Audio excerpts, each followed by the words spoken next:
One of the most exciting moments in Pokemon is evolution. Watching your cute little guys become a bona fide threat is great. This payoff is even better with 3-stage evolutions like the starters and pseudo-legendaries.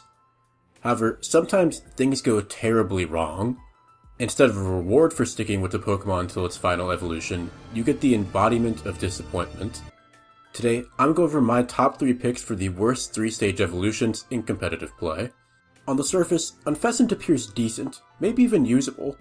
It has a good attack stat, good enough speed, and access to U-turn. Unfortunately, this is where the positives end for the bird.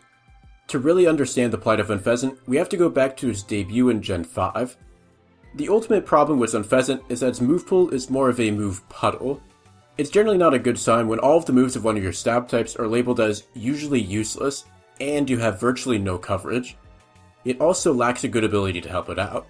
The best it can run is Super Luck, which is basically just hoping for the best. It did later get Night Slash in Gen 6, and finally received a good flying move in Brave Bird in Gen 8. However, the same gen that gifted it Brave Bird also took away its best normal stab, Return. Another major flaw of Unfezant's move pool is its inability to hit the Rock and Steel types that resist both of its stabs. This leads into the most damning flaw of all for Unfezant, which is the fact that it's one of the worst normal and flying types. Seriously, there are a lot of normal bird evolutions in Pokemon, and Unfezant is arguably worse than all of them except like Fearow. From Gen 5 to Gen 7, there was virtually no reason to use Unfezant over options like Dodrio. The zenith of Unfezant's competitive career was reaching a C+ rank in the viability rankings for Gen 8 CU. For reference, that is lower than Pokemon like Roselia and Pawniard. Unfezant may have risen from the absolute garbage that it was in Gen 5, but ultimately, this bird is best left in the nest. Wigglytuff's entire competitive history can be summed up in just one word: outclassed. Starting off in Gen 1, it lived in the shadow of Clefable. In Gen 3, it was outdone by Kecleon and Lickitung, then later it was Chansey and Lickilicky, and in Gen 5 it was eclipsed entirely by Audino.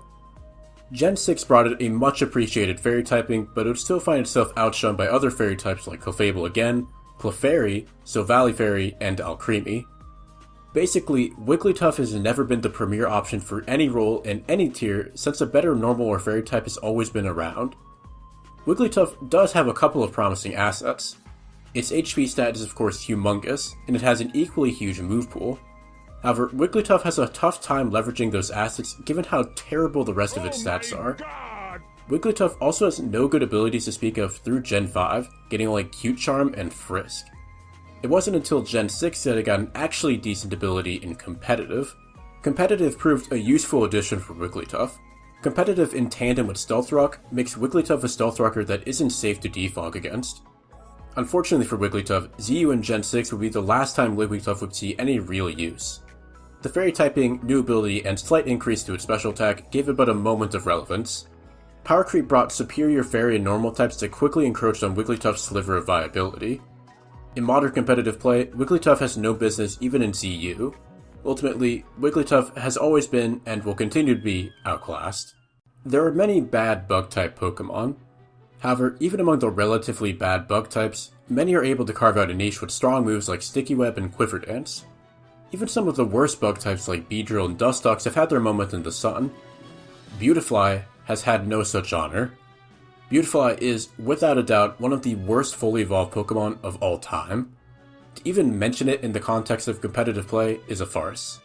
Beautifly's only purpose is to evolve early, stay on your team in a casual playthrough for a gym or two, and then permanently retire to the box when you get actually good Pokemon.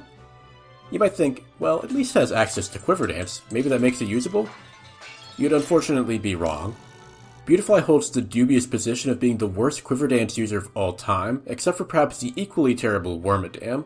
Quiver Dance is quite literally the only thing Beautifly has going for it, but it's so bad in every other aspect that having one of the best set of moves of all time doesn't even matter. Besides a decent special attack, its stats are horrible. Its move pool is shallow and terrible. Its typing is a hindrance, especially since Beautifly has yet to exist in the era of heavy-duty boots. Among all of the bug flying types, it even has the worst abilities. Whereas its cousins get solid abilities like Compound Eyes and Tinted Lens, Beautifly gets the Rivalry and Swarm. Rivalry is at best a small boost, and at worst can somehow make Beautifly even more ass. Swarm is not an explicitly bad ability, but Beautifly has almost no chance at using it since it folds to a stiff breeze, so forget surviving anything at under a third HP. Frankly, the best thing about Beautifly is its Gen 6 analysis on Smogon. At least it's funny.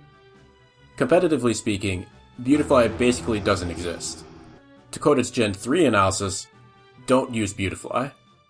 You could probably argue that Unfezant and Wigglytuff spots should have been taken by Beedrill and Dustox, but I thought it might be a bit boring to only talk about the bugs that evolve at level 10. Besides, Beedrill got a really good Mega, and Dustox tries its best. Anyways, that's all I have, so I hope you enjoyed listening to me lambaste these Pokemon.